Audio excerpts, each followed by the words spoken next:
Le projet qui est au carrefour de l'écriture, du théâtre, de la musique. Alors peut-être que pour en dérouler la mélodie, on pourrait partir de son titre. Art majeur. Guillaume. Ah. C'est drôle parce que quand j'avais proposé le projet à Eric, je sais pas, j'ai vu d'autres vidéos d'ici, j'ai l'impression qu'on raconte tous la même chose, qu'on se retrouve dans le bureau d'Eric. Ah bah oui, mais c'est bien, Eric Ruff, pour ceux qui n'ont pas la première fois. Bien sûr. Et puis d'un seul coup, on doit proposer un projet ou des projets, et on a des trucs en tête, mais on se dit, bon, bah on tente, et puis en sortant du bureau, on se dit, bon, bah apparemment ça va vraiment être ça, donc il faut mieux avoir le bon instant tout de suite. J'avais montré juste une photo de moi petit au milieu d'une immense bibliothèque de vinyle qui faisait 4 fois ma taille, et c'était dans la maison d'enfants. Et je me suis dit, j'ai envie de partir de ça, de mon rapport aux chansons et de la musique, parce que mon papa est journaliste de musique, et on est toujours baigné là-dedans. Et puis je sais pas, j'avais trouvé comme titre Art majeur en fonction de Gainsbourg, qui avait dit que la chanson était un art mineur. Voilà, le regalade qu'il a avec Guy Béard, qui est assez célèbre. Et donc c'était des fois on met des titres comme ça dans un document Word, en premier titre qui nous vient, et puis après on verra bien. Et puis c'est resté.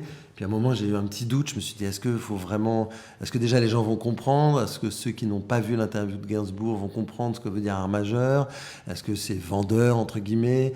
Et puis tout le monde m'a dit, non, mais c'est très bien. Donc moi, j'ai toujours des doutes avec mes titres. Donc ça s'appelle quand même art majeur.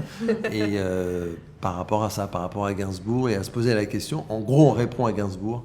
Oui. En se disant que nous, on pense que c'est peut-être un art majeur. Donc c'est la réponse à Gainsbourg. Voilà. C'est la réponse à Gainsbourg. Ouais. C'est donc un spectacle musical. Oui, l'idée c'était de monter un groupe de musique avec les acteurs et les actrices du français et de mélanger chansons et textes en montant un groupe de musique. Donc ils jouent de la musique autant qu'ils jouent des textes.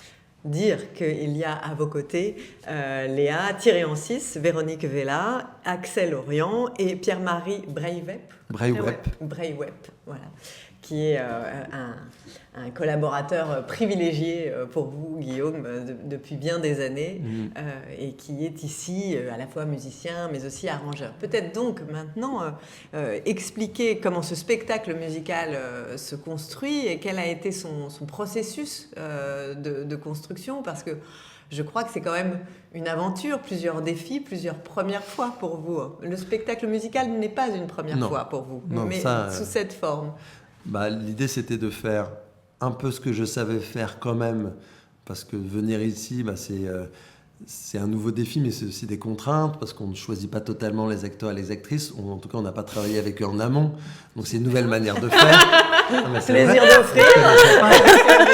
Donc dans cette rencontre-là, c'est comment ça va se passer, dans un temps un peu particulier de répétition. Donc je me suis dit, faut quand même que je m'entoure de mes collaborateurs et puis aussi d'une manière de faire que je connais. Puis Eric Ruff me connaissait en tant que metteur en scène qui mélange théâtre et musique. Donc l'intérêt était de prolonger ça et en même temps d'avoir des nouvelles expériences à l'intérieur d'un cadre qui me rassurait quand même un petit peu.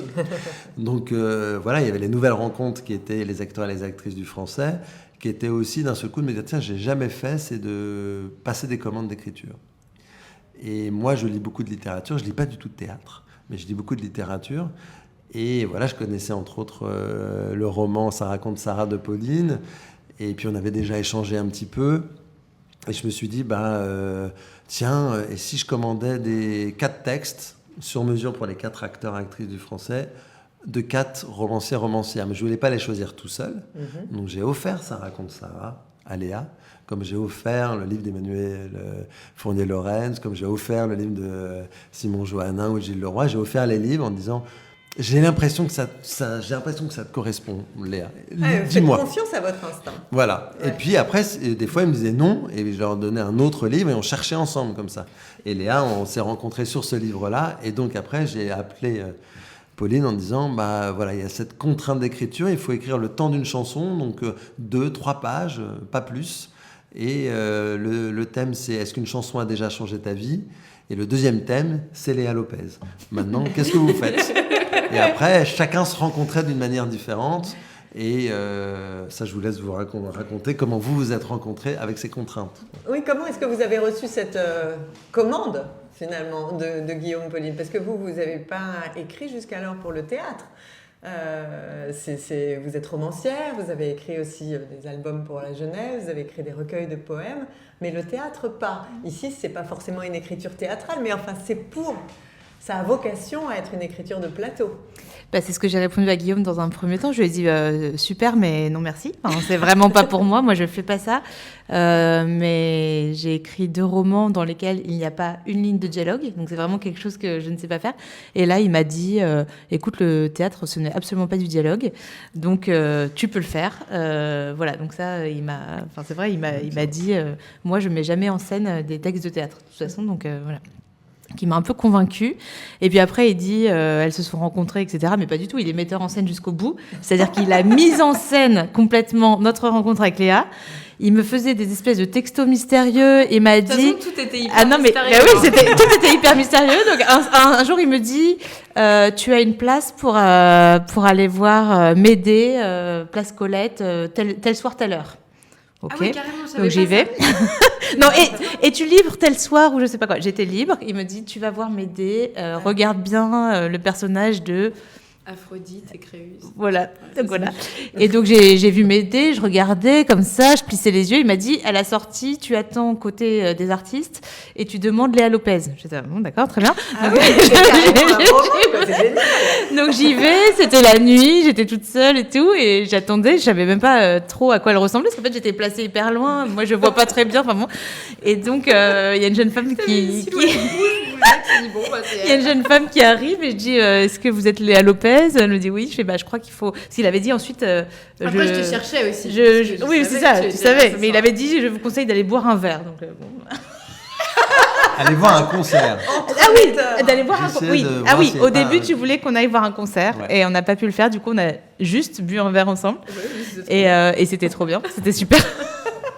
Et du coup j'ai interviewé Léa un peu, en fait, en quelque sorte. En fait, on a pris ce verre et elle a littéralement posé son téléphone et j'ai raconté ma vie.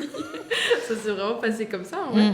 Très simplement. Et puis, il y avait un super bon feeling. Donc, je me sentais assez à l'aise pour raconter des choses très simplement, quoi. Ouais. Mais j'avais totalement oublié qu'il y avait un téléphone qui enregistrait depuis tout...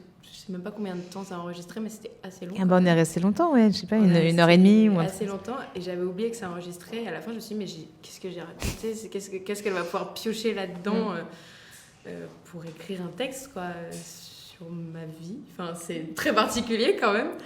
Et puis voilà, ça s'est fait très simplement. Oui, finalement, mettre en scène, c'est organiser des rencontres. Alors. Bah oui, ça je l'ai toujours dit. Je le dis toujours. Moi, je dis toujours ça pour la mise en scène, où j'organise des rencontres entre le texte et un acteur, et puis après entre l'acteur et l'actrice et le public. J'ai l'impression que mon boulot, c'est de faire rencontrer les acteurs et les actrices avec les spectateurs et les spectatrices. Donc là, ce qui était rigolo, c'est de les faire. Donc il y en a.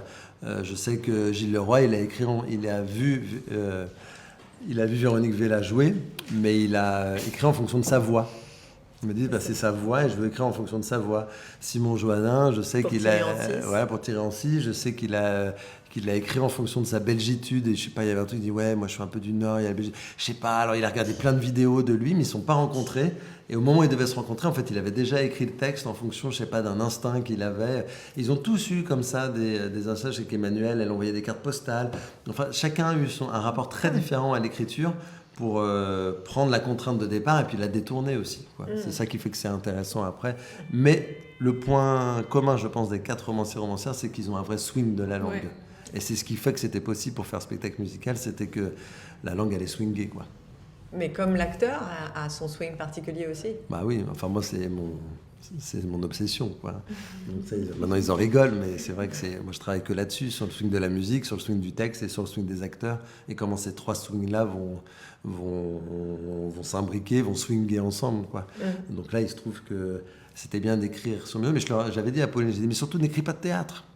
Au 4, je leur ai dit. Le texte est très musical. C'est ça. Garde ton écriture, garde ton swing de romancière, et je sais que ça va marcher au théâtre parce que je connais un peu ton écriture et que je sens que ça va marcher. Et surtout, n'écris pas de théâtre. J'avais trop peur qu'ils aient des stéréotypes voilà, aussi. exactement. Et que ça casse finalement le naturel de la musique de la langue. Ouais, et que c'était à nous, au travail, en répétition, de sentir comment ça allait faire théâtre après. Et c'était ça tout l'enjeu des répétitions. Et c'est-à-dire que, Pauline, vous avez écrit à la première personne ? Oui, j'ai pris la voix de Léa et j'ai écrit pour elle comme si elle parlait, enfin comme si elle parlait, un monologue intérieur. Intérieur, plus trop intérieur. Un monologue partagé. Ouais. En reprenant des choses qu'elle m'avait racontées. Voilà, j'ai été Léa quelques temps. Et avec la partie, j'allais dire évidemment, fiction et réalité. Vous vous êtes basé sur des choses qui étaient gravées sur votre téléphone et en même temps, vous vous êtes senti libre. Oui, complètement. J'ai pas retranscrit du tout la conversation qu'on a eue ce soir-là. D'ailleurs, j'ai réécouté qu'une seule fois, mais en fait, ça m'avait beaucoup marqué ce qu'on s'était raconté. Et donc, j'avais déjà en tête un peu les épisodes que j'avais envie de relater. Et je pense qu'ils sont pas. Enfin, évidemment, il y a une part de fiction, une part de. Enfin, voilà, c'est de toute façon le fait qu'elle me les raconte. Enfin, c'est voilà une espèce d'histoire qui tourne comme ça entre nous. Donc voilà. Et puis il y a des épisodes fictifs aussi, mais ça je dis pas. Enfin, Et quand on vous demande donc d'écrire pour une voix, enfin je veux dire évidemment chaque lecteur d'un roman il a sa voix propre quand il lit, mais peut-être qu'il ne lit pas à haute voix, c'est pas la même chose. Est-ce que c'est différent comme vocation dans l'écriture quand vous savez que votre texte est voué à être parlé? Oui, évidemment. Mais alors, c'est assez troublant parce que je suis allée voir hier des répétitions. Et en fait, donc j'ai vu Léa dire mon texte. Et c'est très, très différent de la voix intérieure que j'ai quand moi je le lis, de la prosodie que j'ai, du rythme que j'ai. Donc j'étais à la fois très étonnée et en même temps ravie parce que du coup, elle devient vraiment un personnage. Enfin, ça n'a plus rien à voir avec moi. Parce que moi, le texte qu'elle dit, je l'entends sur un autre rythme complètement. Je ne m'attendais pas à celui-là, donc j'étais vraiment déboussolée, mais dans le bon sens du terme. Je me suis dit, ah bah voilà, ça m'appartient plus. C'est elle, c'est le sien, c'est le leur. Donc c'était plaisant. C'est ce décalage-là aussi que vous aimez. C'est ce moment où finalement, en effet, les objets voyagent. Bah oui, je pense.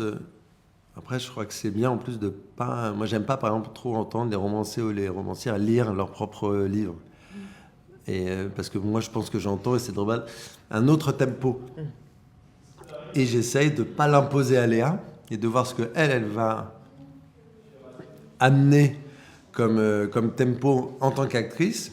Puis il y a les musiciens qui, eux, en ont un autre, Pierre-Marie, ou les musiciens qui, d'un coup, vont l'amener un peu ailleurs, moi qui, d'un coup, vais l'amener ailleurs. Et puis, en fait, finalement, le tempo final du spectacle, c'est le tempo de toi, de moi, des musiciens, on ne sait plus trop de qui. C'est la cuisine globale qui fait que ça va fonctionner, quoi. Donc, des fois, on le trouve très vite, des fois, on met du temps. Avec Léa, on l'a trouvé très vite. Donc, après, elle a été très perdue pendant les répétitions. Parce que des fois, c'est pas bon de trouver trop vite. Parce qu'après, on a l'impression de patiner ou de faire du surplace ou même de reculer parce qu'on voit les autres avancer et qu'on a trouvé une évidence très rapidement. Et après, c'était comment trouver de la profondeur là-dedans en disant l'évidence, elle est là. Est-ce que l'évidence, elle suffit? Est-ce qu'en fait, c'est pas un peu naïf, cette évidence? Non, en fait, et au bout de 3 semaines, 1 mois, on se dit non, en fait, l'instant de départ, c'était le bon. Mais en même temps, j'ai recommandé des textes à Pauline. C'est une des seules avec qui j'ai fait ça. Mais je dis, je sens qu'il me manque un truc pour la fin de mon spectacle. Et au bout d'un moment, elle me dit, en fait, j'ai que dans le vide, là, Guillaume, il faut que tu me... Je le connais pas, ton spectacle. Oui. C'est la seule à qui j'ai envoyé le texte intégral avec tout mon montage pour dire, voilà où on en est.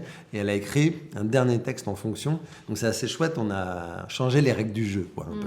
Ah, donc, c'est quand même un spectacle, comme il ne ressemblait à aucun autre que vous aviez fait, qui s'est inventé en répétition. Totalement. Et puis, ça a vachement évolué. Enfin, il y a eu plein de versions. Les textes, ils ont vachement bougé de place. Du coup, les histoires se racontaient différemment. Et on a la 10e version en 3 semaines. Le mystère était quand même qu'avant qu'on arrive en répétition, chacun a reçu par lettre son monologue. Encore une mise en scène. Encore une petite mise en scène de Guillaume Barbeau. Et on n'avait pas du tout les textes des autres. On a entendu les textes des autres comédiens qu'en arrivant le premier jour de répétition. Et même tout son procédé. On a fait un peu des ateliers comme ça au début. Parce que la musique est très importante. On est accompagné par la musique tout du long. On dit nos textes imbibés, imprégnés de musique. Enfin, il y a de la musique un peu tout le temps. Et donc, on a découvert aussi sa méthode de travail dès le premier jour de répétition et les textes des autres. Donc, le projet... c'était une découverte de A à Z, quoi. Finalement, c'est un projet très intime pour vous, par exemple, quand on pense... Oui. Oui, c'est tout le challenge aussi, c'est de réussir à mettre la part de soi et aussi trouver la part de recul pour être... pour se raconter, pour raconter une histoire, mais sans plonger dans comment dire, merde, j'arrive pas à parler. Sans être dans l'autobiographie. Oui, voilà, c'est ça. C'est vraiment une... Il y a de moi, il n'y a pas de moi. Enfin, il y a aussi pas de moi. Je disais tout le temps, toi tu sais, Pauline sait, moi je sais, mais le spectateur et la spectatrice ne sait pas. Ce qui est vrai, ce qui n'est pas vrai. En fait, on s'en fiche. Oui. Nous, ce qu'on voit, c'est la Léa au plateau. Mais il se trouve qu'elle s'appelle Léa, mais il y a peut-être plein de gens qui ne savent pas que tu t'appelles Léa dans la vie. Enfin, tu vois. Oui, bien sûr. Donc en fait, et même si ceux qui savent que tu t'appelles Léa, ils entendent la Léa du groupe de musique de Art Majeur. Et donc je dis pour ça, je te disais. Mais ça a mis du temps à faire son chemin aussi. Ouais. Pour prendre cette distance. Une espèce de dédoublement d'une certaine façon. Bien sûr. Ouais, et de prendre les mots comme du sens, mais aussi comme du son. Et je te disais tout le temps, là, ça fait une semaine, je l'embête avec ça, je te dis danse le texte. Les mots, il faut les danser. Et dès qu'elle se met déjà à danser dans le swing, mais aussi dans le corps, bah, d'un seul coup, elle prend un autre plaisir, et puis les mots, ils surfent autrement, et d'un seul coup, ça devient... Ouais. Parce qu'il faut débrancher. Mais elle, il faut qu'elle débranche. Je dis ça pour les prochains metteurs en scène. Et quand vous parlez de ce spectacle qui est comme une sorte de spectacle-album, on sent que c'est la vocation, c'est de créer comme ça un groupe de musiciens. Est-ce que ces 4 textes, on a l'impression que ce sont comme des îlots très définis, chacun a le sien. Quelle est la communication finalement aussi, le ferment, vous qui avez tout lu, qui avez même mis finalement le point final à ce spectacle, vous pouvez répondre. Quel est le lien, y en a-t-il un entre les 4 personnages, 4 écritures? Je veux dire, est-ce que c'est finalement quelque chose d'un peu kaléidoscopique ou c'est une histoire et une seule? Moi, ça m'intéresse de savoir. Pauline. Vas-y. Non, mais parce que bien sûr, j'ai plein de réponses possibles à cette question, mais c'était toute la problématique du spectacle. Hein. Et puis c'est encore en cours de question, je pense quand même. Mais comme tu as lu tous les textes, tu connaissais pas les autres, mais vous aviez la même contrainte de départ, entre guillemets, et je vous ai dit à peu près la même chose. Est-ce que tu étais étonné des textes des autres? Est-ce que tu avais l'impression qu'ils faisaient écho au tien? Bah moi, j'étais troublée parce que en fait, Guillaume, pendant plus des vacances que je passais extrêmement loin d'ici, m'a demandé un texte supplémentaire. Et moi, je lui disais, mais je comprends rien à ce que tu me demandes. Enfin, non, mais j'étais perdue. C'est-à-dire que je lui disais, moi, je veux bien retravailler tout ce que tu veux, je veux bien écrire à nouveau, etc. Mais il faut que j'ai le sentiment d'avoir une trame, parce que sinon, je sais pas quand j'interviens. Moi, j'avais écrit que la partie de Léa. Oui. Et en fait... Ça faisait du sens. Ça faisait du sens, mais il me disait, oui, tu vois, son personnage et tout ça, et par rapport aux autres, il faut il me demandait des choses, et moi, je disais, moi, je ne voyais pas, donc j'ai exigé de recevoir la trame de l'époque, mais je pense qu'il a encore changé. Ouais. Et quand j'ai lu, mais vraiment, tout s'est éclairé. J'ai fait, ah oui, d'accord, en fait, c'est une histoire. Enfin, pour répondre à votre question, ouais, c'est une vraie histoire, avec une rencontre, hein, en fait, entre 4... pour moi, je sais pas, mais entre 4 personnages. Et je trouve que nos écritures sont extrêmement différentes à tous les 4, mais elles, collectivement, et en tout cas, la manière dont tu as découpé... Parce que du coup, en fait, chaque personnage revient plusieurs fois. Donc, c'est comme ça que ça se passe. Il n'y a pas... oui, c'est pas 4 flashs. C'est pas 4 monologues qui se succèdent. Oui, exact, merci.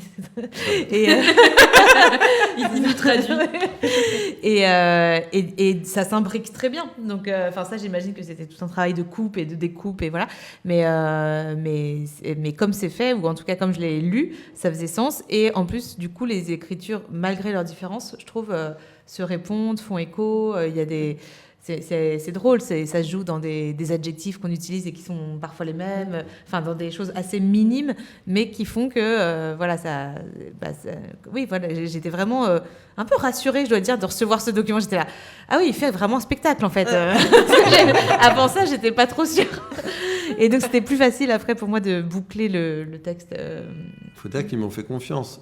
Et la troupe, et la troupe de romanciers-romancières, parce qu'il y avait tout ce travail avec Agathe, qui est une dramaturge et qui travaille avec moi, sur comment on allait imbriquer tout ça pour faire spectacle. Mais ça veut dire aussi faire des coupes dans leurs textes. Ça veut dire que quand j'ai reçu leurs textes, je leur ai dit, vous m'avez envoyé quelque chose, mais je ne vais pas changer les mots, je ne vais pas réécrire. Ça, c'est le contrat de départ. Par contre, ils vont peut-être être divisés en 3, mais peut-être qu'il n'y aura pas tous les mots. Vous avez écrit 3 pages, il n'y en aura peut-être que 2 au final dans le spectacle. Je ne sais pas, ça va dépendre de comment on va construire le spectacle ensemble, comment on va se l'approprier, comment ça va respirer avec les musiques. Et j'ai réadapté beaucoup en fonction d'une dramaturgie pour que ça raconte une histoire, en tout cas des histoires, comme 4 nouvelles qui se croisent autour du même thème. Mais aussi parce que d'un coup, il y avait des résonances d'un texte à l'autre, alors qu'ils ne se sont jamais rencontrés, les romanciers et les romancières, folles. Il y a un bout de texte où d'un coup, quand on enchaînait avec l'autre, on avait l'impression que c'était écrit pour s'enchaîner, alors qu'ils ne se sont jamais rencontrés, ils ont écrit sans jamais se lire. Donc ça, c'est assez beau. Ouais. Et ça, je ne les ai pas découverts. Moi, j'ai découvert en plus les 4 textes à 3 mois d'écart, je pense. Puis il y en a qui étaient très en avance dans la date que je leur avais donnée, d'autres qui étaient pile à l'heure, d'autres qui étaient en retard. Donc j'ai pas du tout vu, moi, ces résonances tout de suite. Je les ai vues tout seul devant mon ordinateur, puis avec Agathe pour préparer les répétitions. Mais j'en ai vu surtout beaucoup en entendant les textes dit par vous, quoi. Et d'un coup, j'ai dit, mais c'est fou, t'entends ce mot-là, comment ça résonne. Et donc, on a changé. Et puis eux aussi, avec leurs sensations, de me dire, là, je le sens moins comme ça, je sens qu'il faudrait que j'aille au bout de mon histoire, ou au contraire, là, je veux bien. T'es sûr qu'il faut que je sois coupé à cet endroit-là? Fais-moi confiance. En fait, ça va marcher si tu reprends plus tard. Enfin, c'était pas chaotique, mais c'était un chaos très organisé. Ouais, non, c'était une aventure, quoi. Petit à petit qui s'est construite. On sent en tout cas que l'écriture et la musique, quand on parle de l'un, il est difficile de faire abstraction de l'autre. Dans tous les cas, que ce soit pour le pour moi, la rencontre, c'est aussi le groupe de musique qui se forme sur scène. Enfin, l'histoire, je veux dire aussi, c'est... Bien sûr, c'est 4 nouvelles qui se croisent, mais c'est d'un coup ce groupe de musique qui se forme avec ces 4 individualités et ces 4 textes qui se rencontrent. Et le ferment, quoi. Ça fermente c'est soudé grâce au groupe de musique. On voit un groupe de musique et c'est un spectacle-concert. Donc, on a des codes de concert dans le spectacle, tant en lumière que dans les enchaînements, qu'ils jouent de la musique tous, ils sont 5, et les 5 jouent de la musique et plusieurs instruments chacun. Il y a de la musique à 90% du temps du spectacle, il y a de la musique, donc on vient voir du concert-théâtre, mais on vient voir un groupe de musique avec chaque membre du groupe qui prend la parole à 1, 2, 3 moments, mais c'est un groupe de musique. Et ça s'est vraiment fait. Ils ont bossé comme des dingues la musique, parce que moi on m'a dit il y a 1 an et demi, mais t'es fou, il y a déjà eu un spectacle sur Gainsbourg, mais le groupe de musique c'est des copains aussi en dehors du français, ils se voyaient tous les week-ends pendant 1 an et demi pour pouvoir que ça soit prêt. Ils ont même commencé 1 an avant à se former. Ils ont triché, quoi. Nous on avait que 6 semaines, et ils ont bossé comme des dingues, et il y a un groupe, je suis hyper fier d'eux parce qu'il y a un vrai groupe, ça tourne musicalement. Bientôt la tournée. Et donc il y a un vrai groupe de musique. Quoi, alors, on dit musique, il y a un répertoire particulier. Ouais, alors là, c'était large. Oui, mais quand même. Chanson française, voilà. chanson française. Ouais, chanson française. Pas complètement, oui, mais c'est vrai. On fait des exceptions. Il y a quelques exceptions. Ouais, tu fais beaucoup d'exceptions. C'est moi qui fais les exceptions. Mais c'est important, les exceptions dans la vie. Mais non, mais en fait, comme c'est le rôle des chansons dans nos vies, en fait, si c'était toutes les chansons du monde, c'était trop dur. Déjà, juste la chanson française, la première playlist que j'ai faite, qui était restreinte, il y avait 60 chansons. Et donc c'était celle de votre vie ? Et c'était celle qui me paraissait importante, qui me paraissait belle pour moi. Après, j'ai parlé avec tous les acteurs et les actrices, donc ils m'ont donné leurs chansons aussi.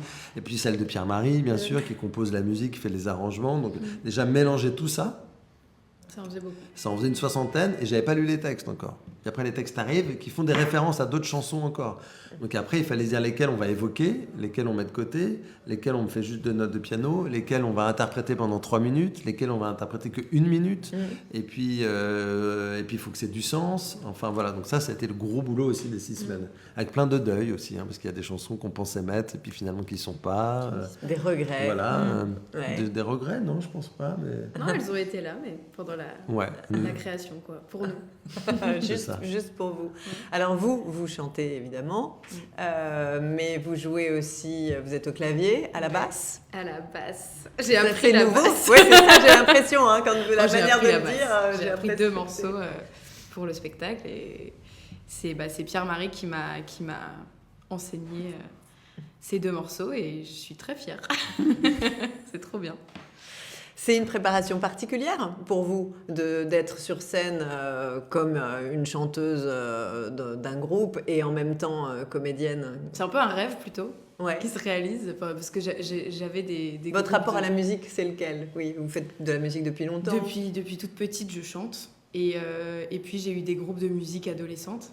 Et je rêve toujours de chanter sur scène, d'avoir un groupe. Ça, c'est toujours un rêve qui est toujours en moi. Et là, c'est un peu réaliser un rêve quand même. Et c'est génial. Merci Guillaume. Non, c'est vrai. Mon rapport à la musique, il est constant. Je vis avec la musique. Vraiment, ça m'aide tous les jours, quoi, la musique. T'as quand même préparé T'as acheté un piano, enfin un synthé. Oui, j'ai acheté un piano. En préparation, un peu loin. des répétitions. Enfin. Oui, j'ai acheté un piano et puis j'ai appris la basse, quoi. C'est très chouette. Voilà. Et de chanter donc sur scène, là, au studio, tout en étant ici au Français, c'est, quand je disais, est-ce que c'est une autre manière de se préparer? C'est une autre manière de se chauffer? C'est une autre manière d'être sur scène, d'être en public? C'est pas ce que le public connaît de vous? Comment vous l'appréhendez? J'ai fait pas mal de spectacles où j'ai chanté, enfin ici au Français. Mais là, c'est différent parce qu'il y a vraiment cette forme concert. Et Guillaume, il m'a dit, il va falloir que physiquement tu sois là, tu sois ancré. Et du coup, je pense qu'il y aura une petite prépa physique, tu vois, avant chaque soir, pour moi en tout cas. Et ouais, ça demande un peu d'être ancré, d'être prêt à être vraiment à l'aise sur scène et entière. Et voilà, on va voir comment le challenge va se vivre avec le public. Parce qu'en fait, il y a ça aussi, c'est que maintenant, il n'y a pas de public dans la salle. Pour l'instant, on répète, on est dans les derniers jours, les dernières semaines. Et il manque, je pense que ça va être vraiment autre chose quand le public va arriver. Parce que le concert, la musique, ça se partage, ça se vit avec le public. Oui, c'est son sens premier. Donc je pense que quand il va y avoir du monde dans la salle... C'est que des adresses publiques, le spectacle. Donc c'est que adressé au public tout le temps. Donc là, pour le moment, il s'adresse au metteur en scène qui prend des notes.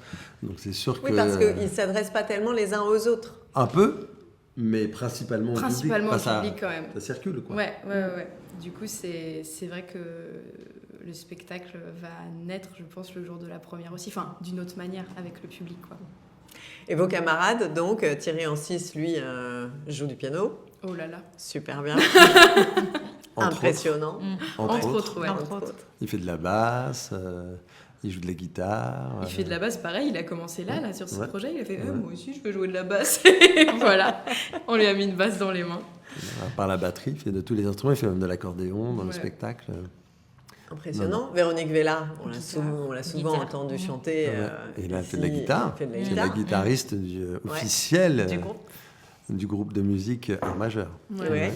Et Axel Orient. Ouais, Axel qui fait de la batterie et de la basse. Et de la basse, aussi. Il sait jouer du piano, il trouve que là, il n'en fait pas dans le spectacle, mais il joue aussi de la guitare. Donc, ils sont tous multi-instrumentistes. Et Pierre-Marie qui lui joue de tout, qui est violoniste quand même au départ, mais qui est aussi très bon guitariste, qui est aussi pianiste, qui est bassiste, et qui fait les chœurs, et qui joue un peu de batterie aussi. Et qui nous a fait tous les arrangements des morceaux. C'est ça, il y a un très gros travail d'écriture. Énorme. Du groupe de musique quand même, en vrai. Il y avait une grosse contrainte, il n'est pas là pour en parler, mais Pierre-Marie, ça fait 15 ans qu'on travaille ensemble, donc on a compté, je crois qu'on a fait 12 spectacles ensemble. Donc on en a fait beaucoup avec plein d'expériences différentes. Et là, pareil, c'était une nouvelle expérience pour nous ici. C'était que d'un coup, il devait mettre en musique un spectacle. Bon, ça, il a l'habitude. On fait que ça tout le temps. Mais là, avec quand même des non-musiciens, en tout cas des non-musiciens professionnels.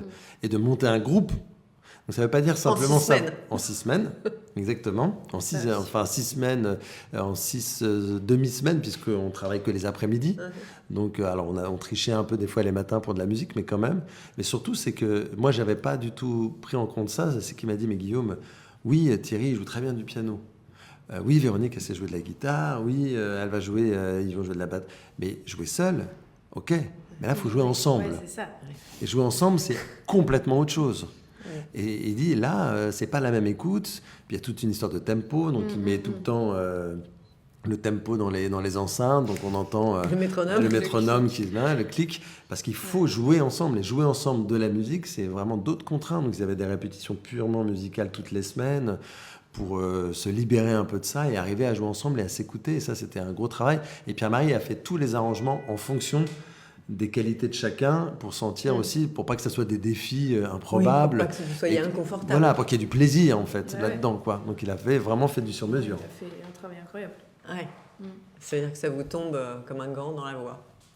Ah, pour les oui, pour les tonalités, pour oui, les tonalités, pour ouais, tout. vraiment. Enfin, je veux dire, quand c'est du sur-mesure. Oui, que notre, enfin, généralement, on a baissé les tonalités ou monté pour que vraiment notre voix parlée après, que ça découle. On a adapté les chansons pour nos voix parlées, quoi. Et puis, non, musicalement aussi, il a vraiment adapté en fonction de ce qu'on pouvait faire, en s'amusant aussi, pas qu'on soit là à être tétanisé derrière nos instruments. C'était pas ça le but, quoi. D'avoir des défis démesurément grands. Enfin, on avait aussi Valentin avec nous, qui est un des musiciens de la compagnie et qui a accompagné aussi musicalement tout le monde. Et donc ils ont progressé à une vitesse. D'ailleurs, ça swing là. Vous verrez, ça swing. Ça swing bien. Ouais. On parle des textes qui sont écrits par les 4 romanciers et romancières, mais les chansons, elles ont leurs textes aussi. J'imagine que celles qui sont choisies, c'est pas complètement par hasard. Et ces textes de chansons dont on peut connaître un refrain, etc., c'est un peu comme des petits morceaux poétiques qu'on peut avoir dans sa gipsière quand on chante dans sa tête, quoi. Moi, je dis toujours, la chanson, c'est la poésie contemporaine. Avant, on pouvait connaître des poèmes par cœur de Hugo, de Baudelaire. Aujourd'hui, on connaît des chansons par cœur et que pour moi, je trouve vraiment que Bachung, même si c'est pas lui qui écrit, enfin il écrit les chansons avec d'autres auteurs et autrices, mais un Dominique A, mais un Manset, mais Loïc Lantoine, dont on parle beaucoup, que j'adore, même s'il n'est pas dans le spectacle, c'est des poètes contemporains, quoi. Un texte de Léo Ferré, c'est de la poésie contemporaine, donc, et puis c'est la poésie en plus populaire, quoi. C'est-à-dire que on connaît, on peut réécouter, on peut se l'approprier, donc c'est ça aussi que j'avais envie de faire entendre, c'est que d'un coup on pouvait entendre le texte de Pauline et une chanson connue ou moins connue, parce qu'il n'y a pas du tout que des tubes dans le spectacle. L'idée, c'était de faire entendre aussi des chansons qu'on ne connaît pas toujours, ou en tout cas, si on reprend du Barbara, pas reprendre le tube de Barbara, mais peut-être un poil décalé, mais pas pour faire entendre les textes, quoi, qui sont absolument, les mélodies, mais aussi les textes, qui sont pour moi magnifiques. Vous êtes d'accord, vous, avec cette idée de poésie contemporaine dans les chansons ? Est-ce que vous êtes amatrice de chansons ? Est-ce que ça fait partie des petites boîtes à outils qu'on a avec soi, où que l'on soit Et c'est ça qui m'a convaincue, en fait, quand Guillaume m'a proposé le projet. Moi, vraiment, au début, je voulais pas le faire. Et quand il m'a dit, mais non, mais c'est vraiment autour de la musique, là, il m'a eu, parce que c'est quelque chose qui est très important pour moi. J'ai souri en entendant cette anecdote du vinyle que je ne connaissais pas, enfin de la photo vinyle. Parce que moi, j'ai publié un recueil de poésie où, en fait... c'est des diptyques. Sur la page de gauche, il y a un poème, et sur la page de droite, il y a une photo d'un vinyle pris dans une vinylothèque d'une maison qu'on me prêtait. Et en fait, ma contrainte d'écriture à ce moment-là, c'était d'écrire le poème le temps de l'écoute du disque. Et donc, c'est vraiment un recueil à contrainte, mais voilà, qui se passe dans une vieille maison qu'on me prêtait, dans laquelle il y avait cette vinylothèque hyper impressionnante, où tous les matins, j'allais piocher un disque pour écrire le poème du jour.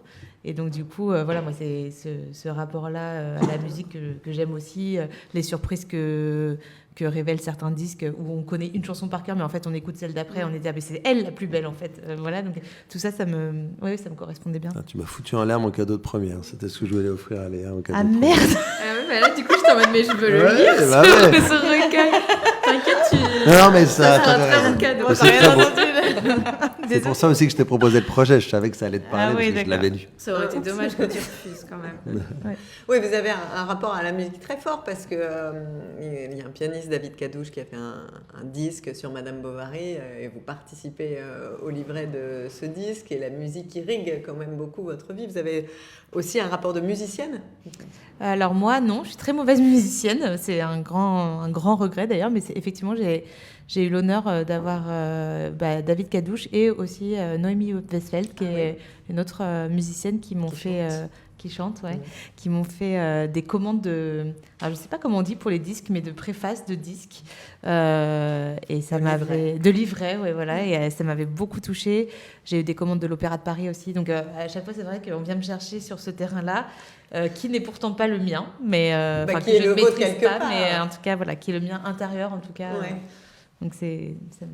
Et est-ce que chaque ouvrage, alors pour cet ouvrage de poésie, ça on l'entend bien, mais pour les autres, pour les romans, est-ce qu'il y a à chaque fois finalement une musique qui a donné le ton, qui l'accompagne comme peut-être un comédien peut sur un spectacle avoir quelque chose d'un peu entêtant, d'un peu récurrent c'est quelque chose qui vous parle, ça? Oui.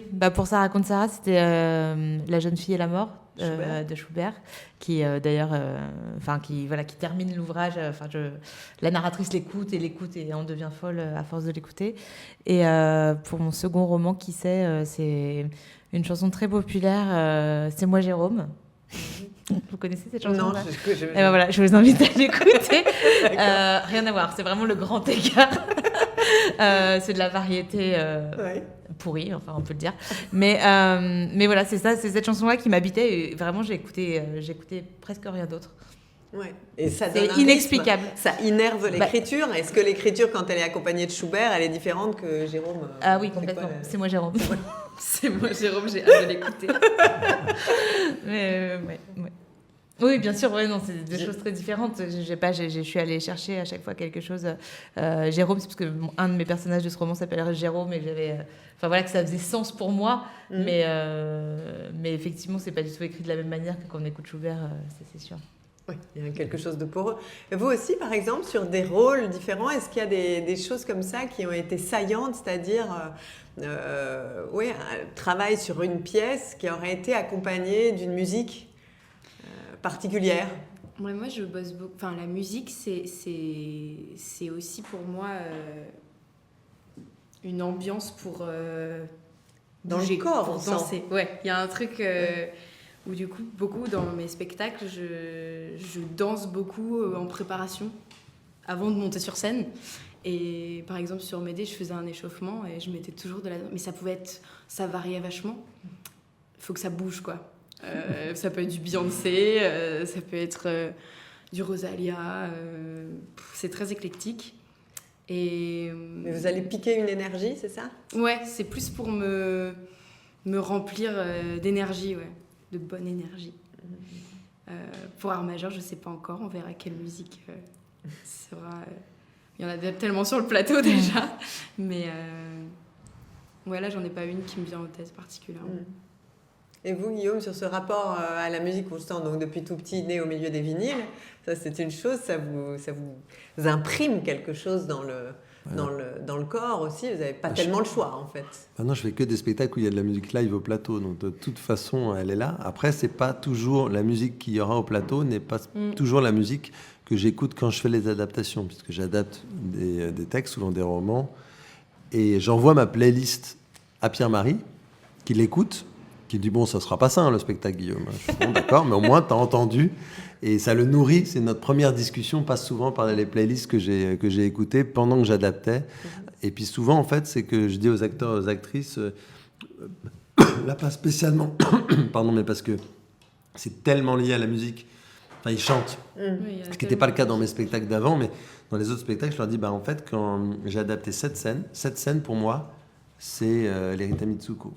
Cette scène, c'est une chanson de Nougaro. Cette scène, c'est ce rythme-là que j'ai en tête. Et maintenant, on va travailler. Et puis après, il l'oublie. Je dis, mais si à un moment, tu es perdu dans la scène, dans 2 mois plus tard, tu peux réécouter pour dire, ah, c'était ça quand même, la pulse de départ. La pulse de départ, c'était tel morceau ou tel morceau. Donc je trouve que c'est des petits points de repère qu'on peut avoir ensemble. Quoi. Voilà. Je crois qu'il y a quand même encore une chose importante dont on n'a pas parlé, qui est le décor de Benjamin Le Breton, qui n'est pas un décor classique d'un groupe de rock. Il y a un vrai travail sur le décor. Ouais. Bon, après, il y a plein de groupes qui font des scénographies assez étonnantes. Là, l'idée, c'était sans dévoiler vraiment ce que c'était de se dire, on veut déjà que le spectateur... Moi, je me suis dit, voilà, le studio, les gens, ils viennent voir la troupe. Donc, j'avais envie qu'ils rencontrent autrement les gens de la troupe.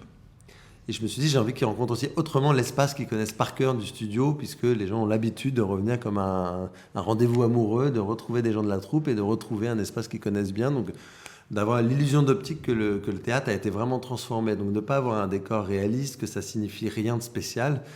mais que d'un seul coup, c'est les murs qui changent, que c'est vraiment l'espace, que c'est plus une boîte noire pareille. Donc c'est ça l'idée, c'est que là, on transforme l'espace et qu'après, on puisse poser le groupe de musique dedans.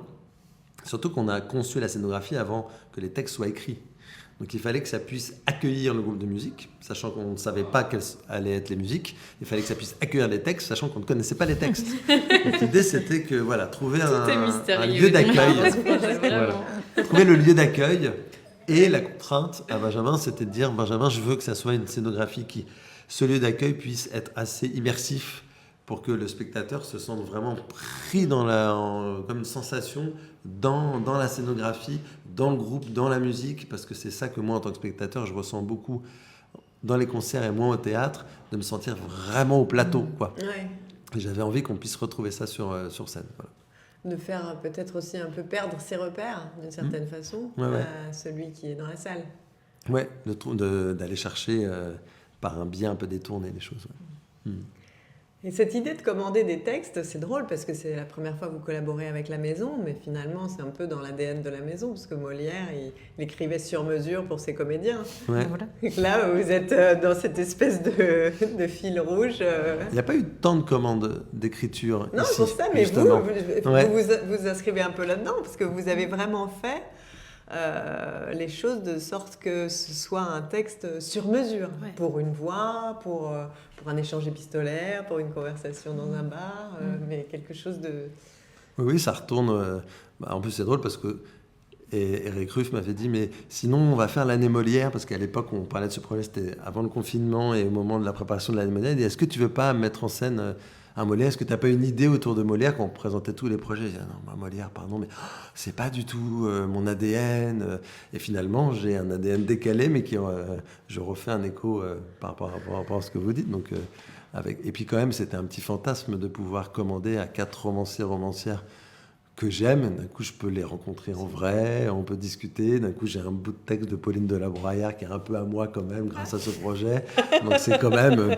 je me refais un cadeau aussi. C'est collectif, mais je me fais aussi un petit cadeau à moi, quoi. Ouais, il est aussi pour vous, hein. Ah, c'est pas mal. Hein. Bien sûr. Ouais, Au début, il m'a présenté le livre Ça raconte Sarah. Je l'ai lu d'une traite. Et j'ai tout de suite appelé Guillaume en mode oui, je peux bien travailler avec cette romancière. J'ai eu un coup de cœur pour ce livre et pour ton écriture. Et puis pour quand même cette écriture très musicale, très rythmée en fait, qui me parlait beaucoup. Voilà. Et c'est vrai que pour avoir vu des bouts de répétition, en effet, comme la musique est là, même quand vous les parlez, ces textes, finalement, c'est une forme de récitatif. C'est-à-dire, comme le récitatif à l'opéra, c'est une forme de parler chanter. C'est à la fois dit et en même temps c'est musiqué. En fait, le seul dialogue qu'il y a, parce que c'est pas des dialogues, nos textes, c'est vraiment avec la musique, quoi.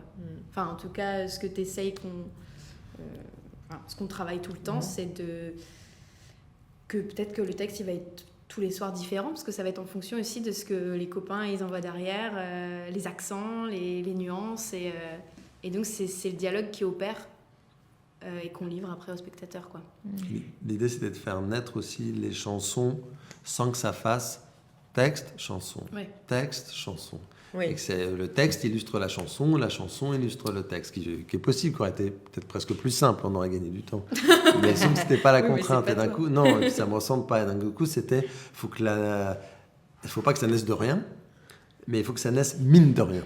Ouais. Et d'un seul coup, c'est hop, on est passé à la chanson, on l'a pas vu venir parce qu'en fait, on l'a préparé depuis 40 secondes dans le texte. D'un coup, il y a l'air de telle chanson qui est en train d'apparaître un peu de façon subliminale. Et en fait, dans le texte de la chanson, quand même, ça fait écho au texte qu'on vient d'entendre ou au texte d'après. Mais c'est ce geste d'ajustement-là, ce tissage-là, qui fait que d'un seul coup, ça devient musical en permanence. Donc il n'y a pas de repos, il n'y a pas de clap, il n'y a pas d'applaudissements. Bon, vous en savez rien en même temps. Au milieu, je veux dire. Les gens après pourront applaudir. Je veux dire, c'est pensé comme un continuum. Oui, et je laisse quand même il y a 2-3 fois où je laisse une respiration pour que ce soit possible. Ouais. Et il y a des moments où je ne laisse aucune respiration pour être sûr que ce soit pas possible. Parce que je veux qu'on entende l'écho du texte juste après et que si ça applaudit, on fait un peu un point reset dans notre tête et que je veux absolument... Donc ça, c'est de la manipulation, entre guillemets, de mise en scène, ça. Et est-ce que dans ces choix musicaux, il y a eu des espèces de contre-emplois? C'est-à-dire, vous qui avez beaucoup d'instinct, vous avez senti qu'un tel ou un tel, voilà, ça lui irait bien, comme texte, ou comme, voilà. Mais est-ce que vous êtes allé aussi chercher une espèce de contre-emploi? C'est-à-dire d'entendre, je sais pas, Véronique Vella dans quelque chose qui n'est pas du tout son répertoire, ou dans tous les essais que vous avez pu faire, même si finalement ça ne demeure pas, mais est-ce que... Oui et non. Oui, quand même un peu. C'est vrai qu'ils chantent quand même au moins une chanson chacune qu'ils ont choisie. Que je voulais dire, c'est quoi celle que tu aimerais vraiment chanter? Et ça faisait partie de mes contraintes, mais je trouvais ça chouette. Et après, il fallait que dramaturgiquement, ça ait du sens.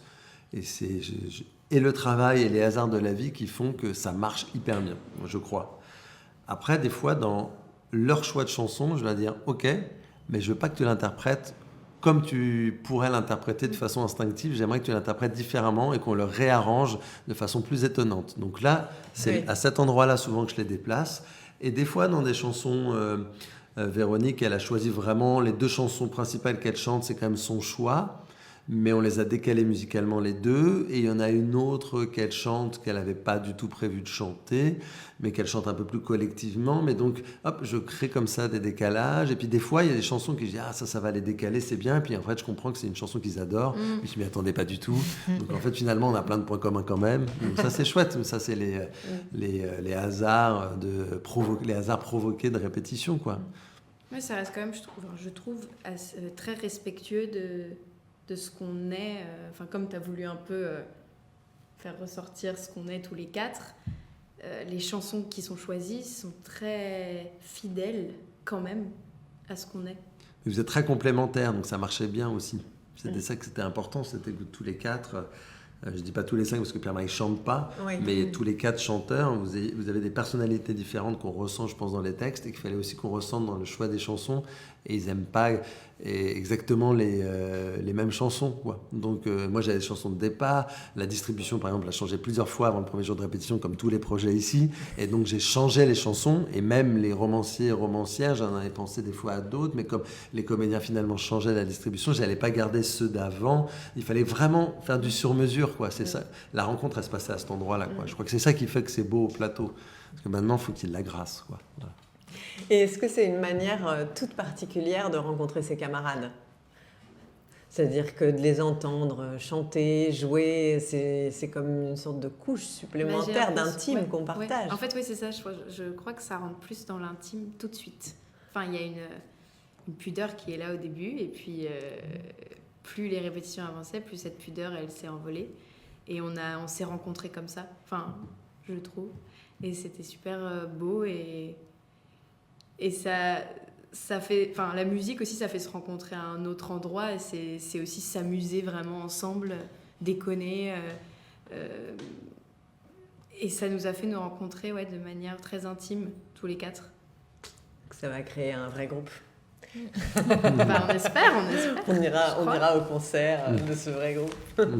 En tout cas, on ira évidemment découvrir cet art majeur. Merci beaucoup d'être venu ce soir pour en parler. C'est toujours très précieux d'avoir aussi ces conversations comme ça d'avant la création qui donnent à la fois des clés, qui donnent évidemment envie. Et puis, c'est encore le travail en marche. Et ça, on l'entend bien. Donc ça, c'est quand même assez génial. Vous avez partagé un bout de votre laboratoire. Art majeur, donc, ce sera au Studio Théâtre. Ça commence le 21 mars et ça se termine le 5 mai. Voilà, c'est ça, c'est parfait. Un grand merci aussi à celles qui ont permis cette émission. Ce soir, Zélie d'Allemagne, Andrea Villechange. On se retrouve lundi prochain, 19h, pour un nouvel épisode de Quelle Comédie.